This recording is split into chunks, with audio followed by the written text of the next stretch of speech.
Le damos la bienvenida a Pensamiento Estratégico, podcast oficial del Centro de Estudios Estratégicos del Ejército del Perú. Este contenido se encuentra en nuestro sitio web c.mil.pe, en Spotify, Apple Podcasts y YouTube. Las opiniones expresadas en este contenido son de responsabilidad del orador y no reflejan necesariamente la opinión de nuestro Centro de Estudios o del Ejército del Perú.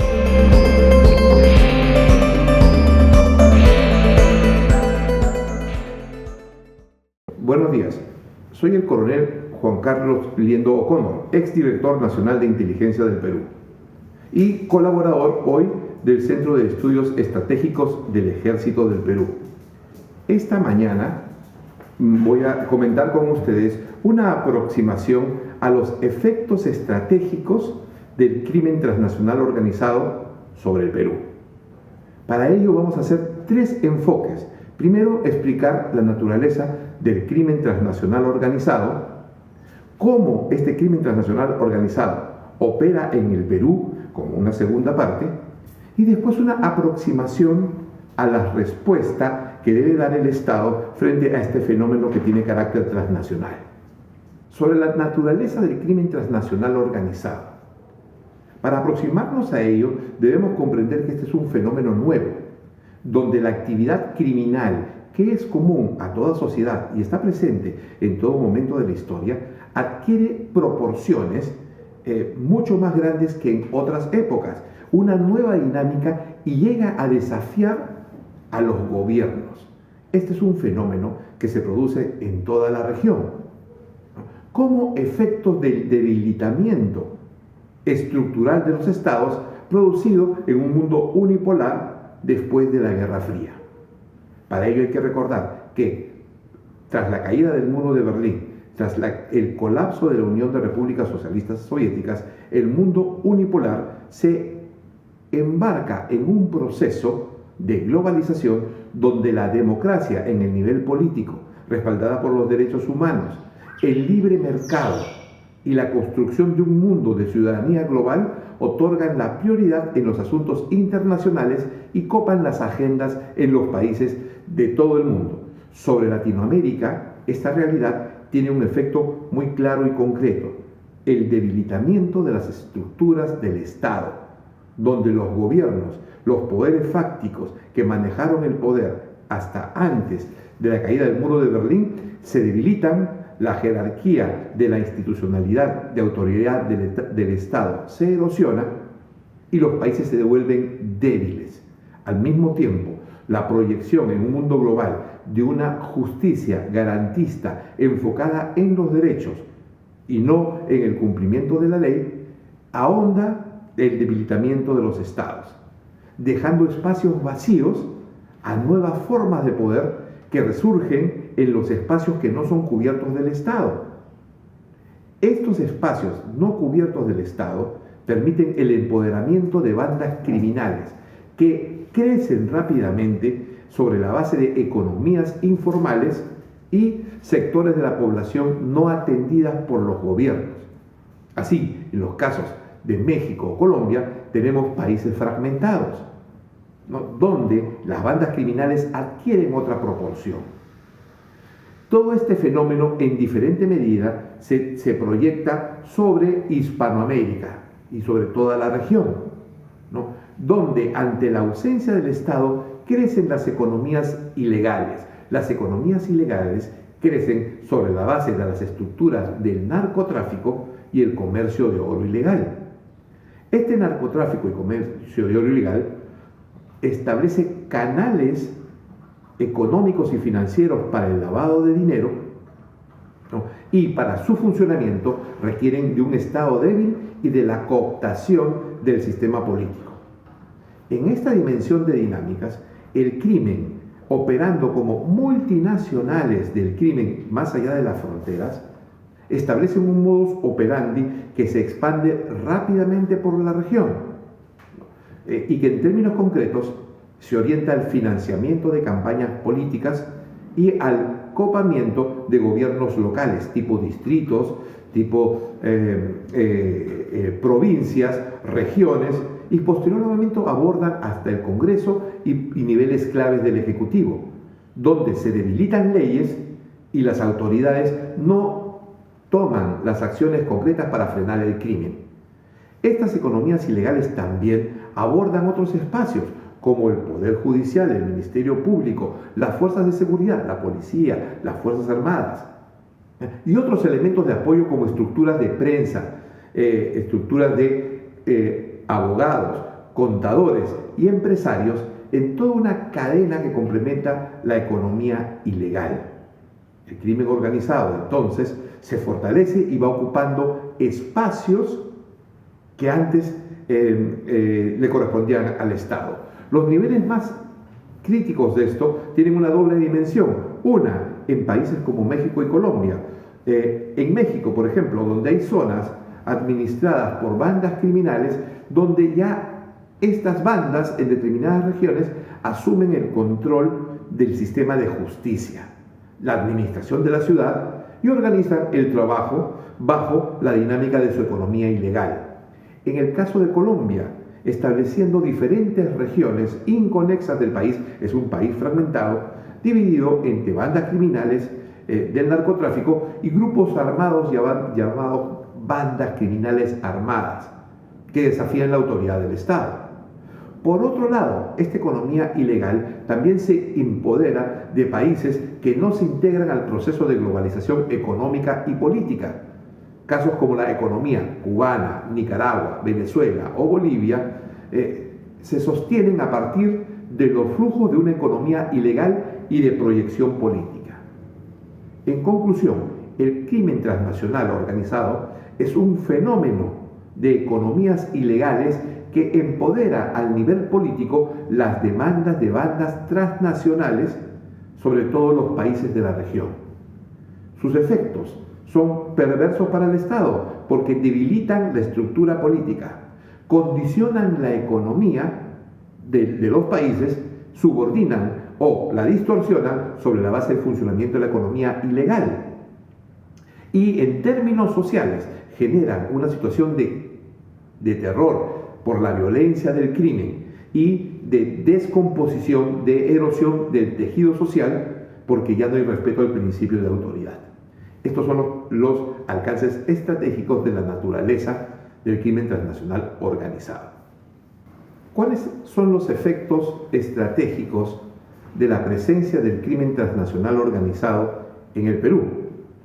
Para poder leer estos efectos es necesario comprender dos cosas. Primero, que el orden mundial que establece las reglas, normas de las relaciones internacionales en términos políticos, económicos, con una proyección social sobre el globo, se encuentra en un proceso de disrupción debido al enfrentamiento de las potencias, que en términos concretos se encuentran en guerra, como el caso de Rusia, en guerra contra la OTAN en el territorio de Ucrania, ¿no? Y una tensión que puede escalar a guerra como producto de la guerra entre Israel y las bandas terroristas de Hamas, Hezbollah, ¿no? Entre China y los Estados Unidos por el control del Indo-Pacífico.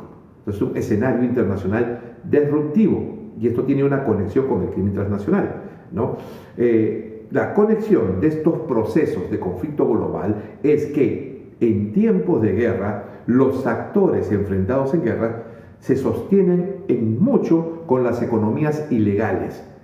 Entonces, las economías ilegales son un terreno fértil de obtención de recursos, ¿no? Y también un campo de batalla para las potencias que se encuentran enfrentadas. Esta es una dimensión que hay que comprender. Y la otra dimensión para comprender los efectos del crimen transnacional organizado es el proceso político de formación del Estado peruano que aún no ha culminado. El modelo de república liberal, burgués, de Estado de Derecho constitucional no se puede consolidar en el Perú porque después de más de 200 años de independencia no se ha generado una clase política fuerte, seria y que trabaje en beneficio de la construcción de ese Estado de Derecho. Luego, la presencia del crimen transnacional organizado tiene un marco del proceso de enfrentamiento entre potencias globales y de un proceso débil de construcción del Estado peruano y de una carencia de autoridades políticas serias y firmes. Así llega el crimen transnacional organizado. Bueno, El crimen transnacional organizado se hace evidente e imparable desde la pandemia del COVID y la migración súbita y masiva de ciudadanos venezolanos en el Perú. El crimen transnacional, entonces, se expande de una manera súbita, violenta y sumamente rápida desde el proceso de pandemia y en los últimos 2 años mucho más, con la llegada de la banda del Tren de Aragua, que tiene presencia en toda la región e incluso en Estados Unidos, que es considerada como una organización terrorista, y enlaces políticos con el gobierno venezolano y relaciones con grupos terroristas como Hezbollah, por ejemplo, ETA o la FARC. Entonces, la potencia del crimen transnacional organizado como parte de un proceso de migratorio que genera una crisis humanitaria seria en el Perú, con enlaces políticos de carácter transnacional, intereses geopolíticos, se plasma sobre el Perú, sobre 2 estructuras claves de la economía ilegal, del narcotráfico y del comercio de oro ilegal. ¿Cuáles son los efectos? Los efectos son que en el Perú se convierte en un territorio por su condición de hub en la región, ¿no?, clave como país productor de cocaína, el segundo del mundo, y en términos factuales el primero, si es que consideramos que el decomiso de droga en Colombia es mucho mayor que el Perú, más la calidad de tierra y de cultivo de la hoja de coca por el nivel de su alcaloide es superior al de Colombia, podríamos hablar de que el Perú es el primer país productor de cocaína en el mundo. Y la cocaína, el tráfico de cocaína, constituye el 37%, según Naciones Unidas, el 37% del flujo económico de la economía ilegal del mundo. En el Perú, en el mayor de los casos, estaríamos hablando de cerca del 18 al 19% del dinero que genera la economía ilegal en el mundo se origina en el Perú. Si a esto le sumamos el comercio de oro ilegal, ¿no?, que sumado a la producción del Perú está dentro de los 4 productores primeros de oro en el mundo, entonces el Perú se convierte en uno de los territorios más favorables para la economía ilegal en tiempos de guerra entre potencias y con el crecimiento de un crimen transnacional organizado que basa sus estructuras sobre economías ilegales. Así se presenta el crimen transnacional en el Perú. ¿Y cuáles son sus efectos? Los efectos políticos es que representantes de estas economías ilegales, estructuras de poderes fácticos asociados con la economía ilegal, se encuentran instalados en gobiernos locales, gobiernos provinciales, llámese alcaldes, gobernadores, ¿no?, y políticos desde el nivel ejecutivo hasta el Congreso. Es inevitable por la potencia económica que tiene la economía ilegal, valga la redundancia, y la debilidad del Estado. Asimismo, existen indicios racionales y evidencias en proceso de hacerlas concretas de financiamiento de campañas políticas, como sucede en todas las economías legales, en las elecciones de ciertas autoridades. Los índices de corrupción en el Poder Ejecutivo, Legislativo, en el Poder Judicial y en las fuerzas de seguridad son sumamente altos. Y este es el impacto sobre el poder. En consecuencia, el poder en el Perú se fracciona, se polariza al ritmo del crecimiento y la presencia del crimen transnacional organizado. Ese es en el nivel político. En el nivel económico, las cadenas de lavado de activos, el crecimiento del consumo sobre el comercio informal se elevan exponencialmente. En el Perú, el dinero circulante fuera del sistema bancario es superior al 85%. O sea, es las consecuencias de la economía ilegal. Un mercado informal en crecimiento tiene las limitaciones propias del acceso a mercados de alta tecnología o de desarrollo planificado en una economía formal. Entonces, las proyecciones de esa economía formal generan un caos en el sistema político y en el sistema económico formal, mientras se empoderan las economías ilegales. El Estado no tiene el control sobre el flujo monetario ni sobre los efectos de una economía desordenada que corre al ritmo de los intereses de grupos informales relacionados con economías ilegales y criminales transnacionales. Esta situación económica también genera un mercado atractivo para las potencias enfrentadas en conflictos globales, donde hay una economía muy activa en términos de narcotráfico y oro ilegal. Ese es el efecto económico en el Perú. Luego, combinando el efecto económico de un Estado débil, copado por el crimen transnacional organizado en términos políticos, y una economía informal, la proyección sobre la sociedad es caos, violencia y aumento de la delincuencia y el crimen. Como no hay autoridad del Estado, se ha erosionado el principio de autoridad, se ha erosionado el tejido social. Los efectos estratégicos es que se están generando las condiciones de anarquía y posteriormente de una sociedad sumida en la anomia, donde se vive sin normas y sin liderazgo. Esos son los efectos estratégicos en términos políticos, económicos y sociales que hay sobre el Perú. ¿Cómo enfrentar los efectos del crimen transnacional organizado en el Perú? Los efectos estratégicos del crimen internacional organizado. Los efectos del crimen transnacional organizado en el Perú solo pueden enfrentarse a través de una acción política seria y contundente, ¿no?, que mitigue los efectos, en primer lugar, del crimen transnacional organizado y desarrolle acciones simultáneas en las dimensiones política, económica y social, en este último campo, para reestructurar el tejido social que se viene erosionando. Pero, sin embargo, hay una prioridad, que es la violencia del día a día, ¿no?, en las calles, por el incremento de la delincuencia y el crimen que tiene aterrorizado a la población en el país, ¿no?, y que hace del secuestro, la extorsión y el asesinato por sicariato la primera preocupación nacional. Para ello es indispensable comprender lo siguiente: es necesario comprender que los criterios para definir la situación de violencia no son los adecuados para enfrentar al crimen transnacional organizado. Bajo una visión ideológica se considera que la seguridad ciudadana tiene un alcance nacional, lo cual dificulta comprender el problema y, más aún, enfrentar los desafíos que genera. Para ello es necesario, en términos teóricos, separar los diferentes niveles de seguridad que están interrelacionados, pero que requieren de acción segmentada y también coordinada para poder comprender la respuesta del Estado. Así, es necesario comprender que existe un nivel de seguridad individual que tenemos todas las personas y que forma parte de nuestro criterio para estar seguros, poder desarrollar nuestras acciones de manera normal, ¿no?, y no sufrir efectos que puedan limitar, obstaculizar o impedirlas en nuestras actividades cotidianas. Eso es seguridad personal, seguridad individual.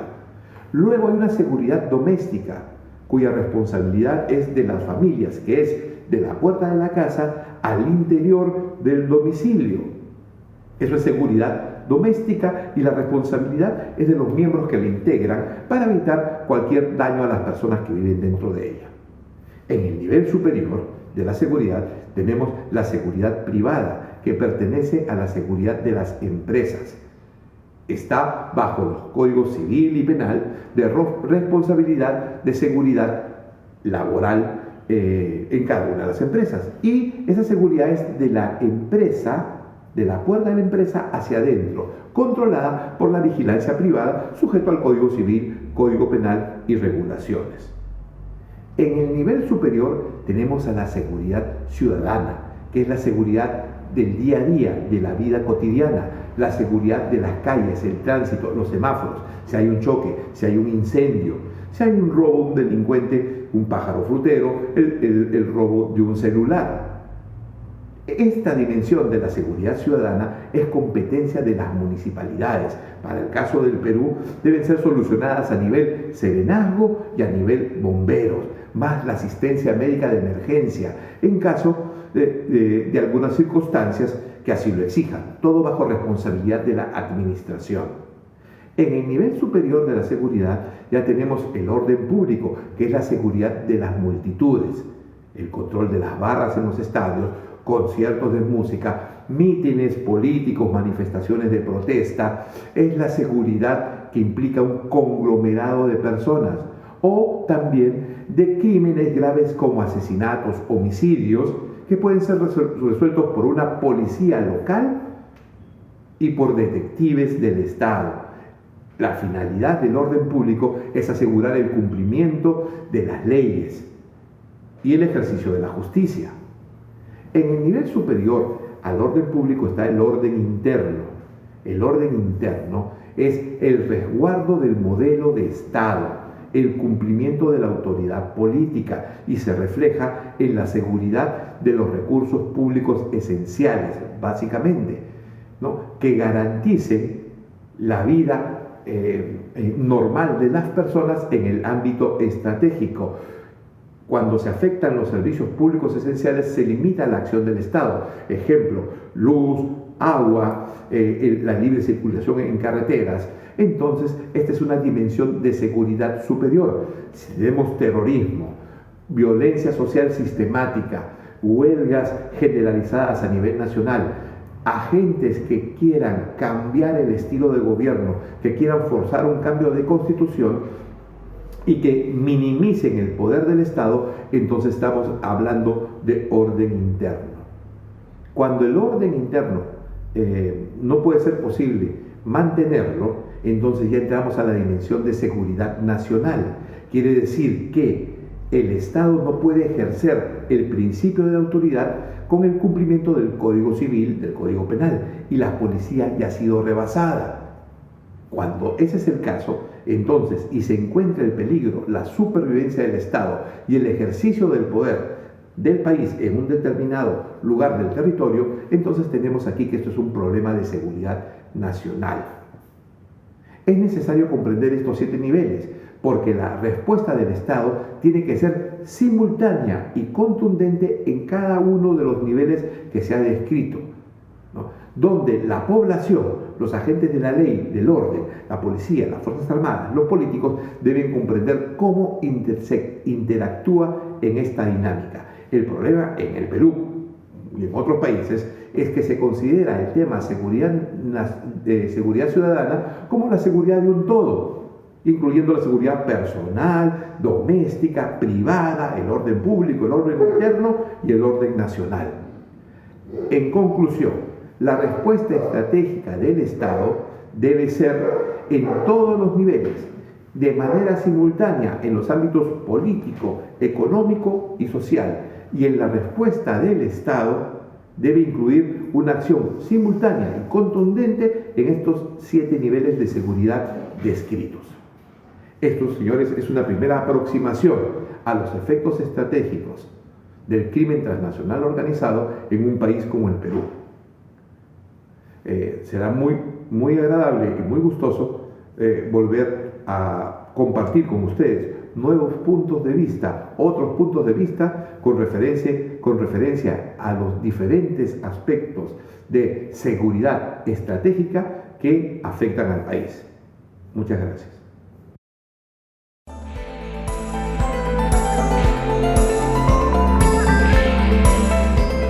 Este podcast está disponible en nuestro sitio web cep.mil.pe, en YouTube, Spotify y Apple Podcasts. Le invitamos a explorar nuestra web, a suscribirse a nuestro newsletter y a seguirnos en redes sociales.